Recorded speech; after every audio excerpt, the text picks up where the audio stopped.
Greetings, wanderer, and welcome to the Agora of Athens.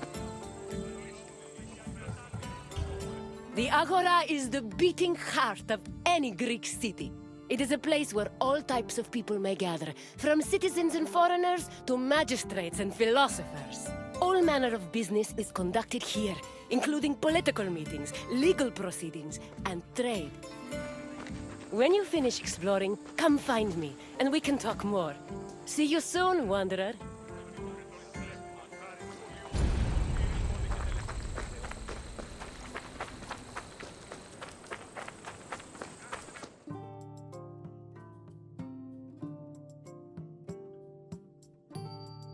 The Agora was the civic center of Athens, but it wasn't only frequented by politicians and city officials. The area housed a market where people could purchase food and other goods from merchants. It was also frequented by philosophers, who used the public space to establish schools and pass on their teachings to students. Religion had its place as well. Temples dedicated to Hephaestus and Apollo were located in the Agora, along with the altar of the 12 gods and the monument of the eponymous heroes.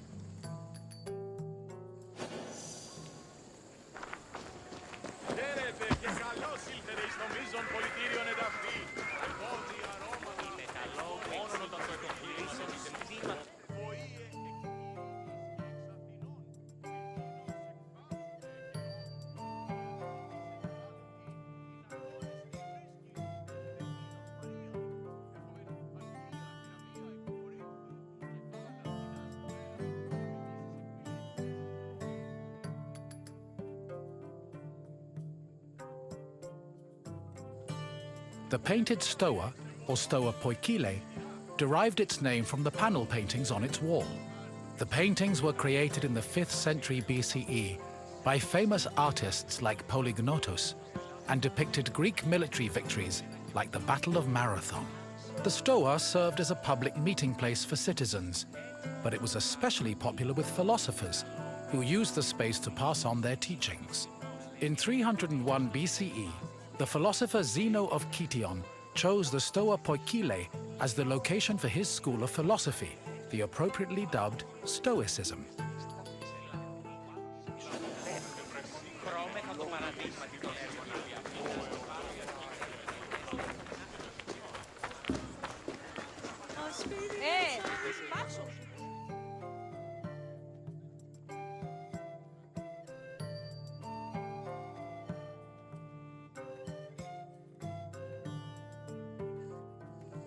Trade in the Agora was supervised by magistrates.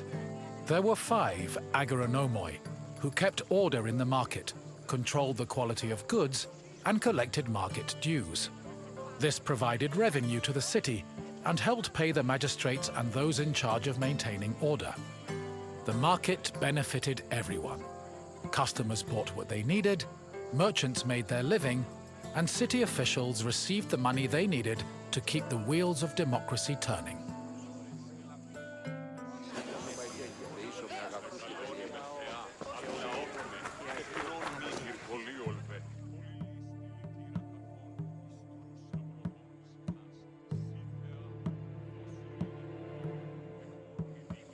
The original Temple of Apollo Patrous was built around 535 BCE by Pisistratos, but was destroyed by the Persians during their invasion a few decades later. It long remained in ruins, except for the altar, which was left standing as a reminder of the Persian sacrilege. Eventually, a new temple was built in the 4th century BCE. Inside was a statue made by Euphranor, the same artist who painted in the Stoa of Zeus. The temple held special significance in Athens, as it was connected to the origin of the city's people. The name Patros, meaning fatherly, referenced the belief that Apollo was the father of Aeon, founder of the Ionian Greeks, from whom all Athenians are descended.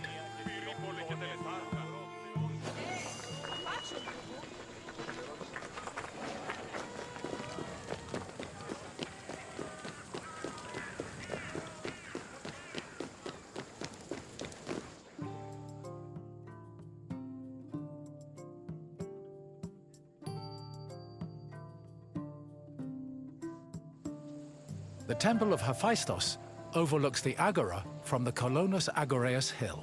Today, it is one of the best preserved temples in Greece, owing to its conversion to a church in the Middle Ages. But while this transformation preserved the structure, it also damaged the surrounding sculptures.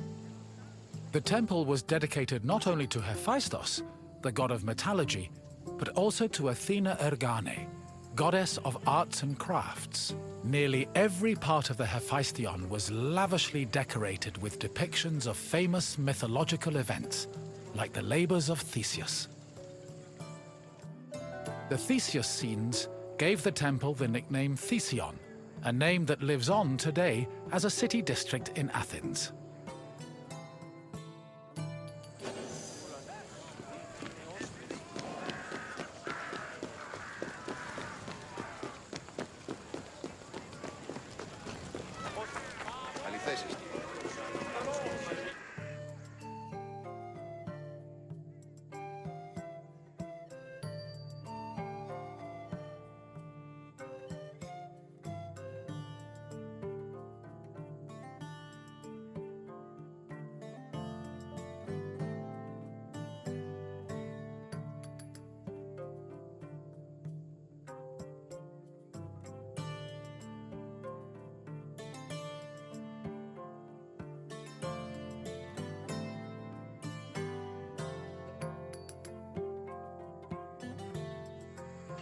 The Boulaterion was another building in the Agora that contributed to the democratic process. It housed the Athenian Council of Citizens, the Boulé. This Council of 500 was composed of 50 members from each Greek tribe, all of whom served a one-year term.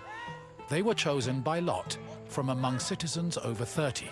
Every month, one group of 50 was chosen to lead the Boulé's executive committee, the Prytaneis.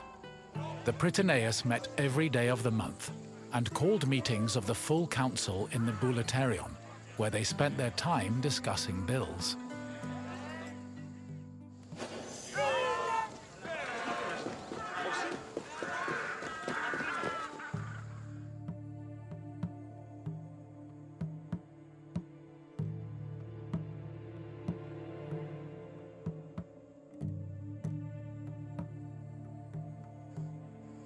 The Prytaneon was one of the most important buildings in the Agora, as it was the headquarters of the Prytaneis.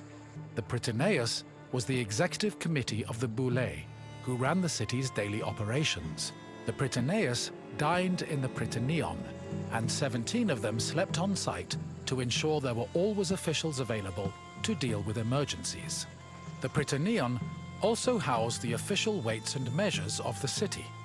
The Fire of Hestia, which provided sacred fire for all public sacrifices, was also located there.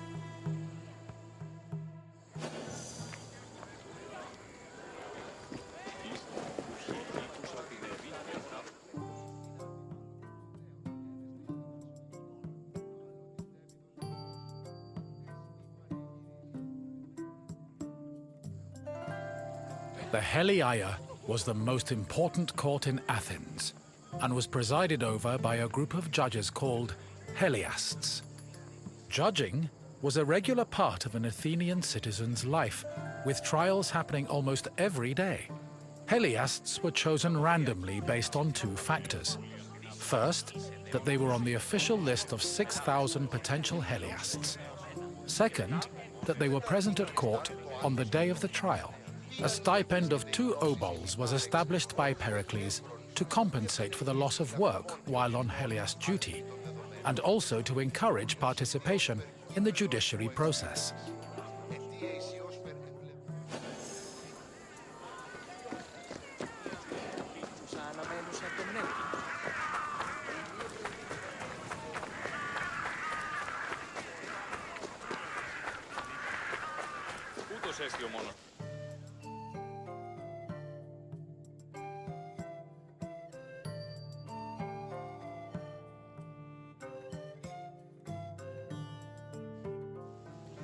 In the Agora, an Athenian could buy and sell many different products. The permanent retail market was divided into sections according to the category of merchandise. Merchants and craftsmen who worked in the market could be citizens, foreigners, or even freed slaves. They sold everything from food and clothes to jewelry and slaves. With so much variety, competition was fierce, and that competition helped regulate the market's prices.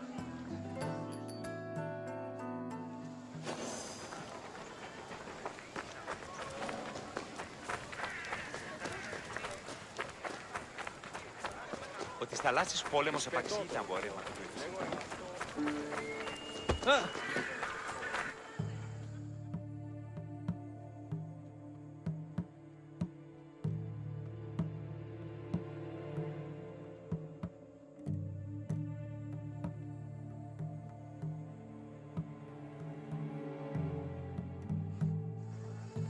The Heliaio wasn't the only court in Athens. This other court was located next to the South Stoa. Historians believe it to be a court based on the discovery of a nearby box containing 7 bronze ballots. These ballots were used by jurors to give their verdicts. The reason trials were so common in Athens might have been related to their democratic regime, which promoted the individual's right to demand reparations for injustice. However, not all legal matters were settled in this fashion. If a claim was small enough, it was settled individually by a magistrate. Public trials were reserved for more serious offenses, such as murder, theft, and political crimes.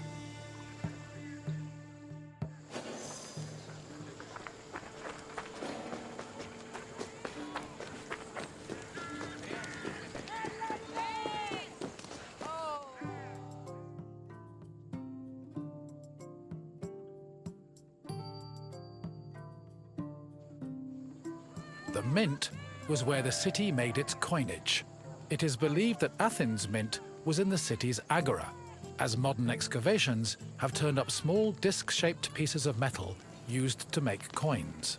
Much of the silver required for minting coinage came from the Lavrion silver mines.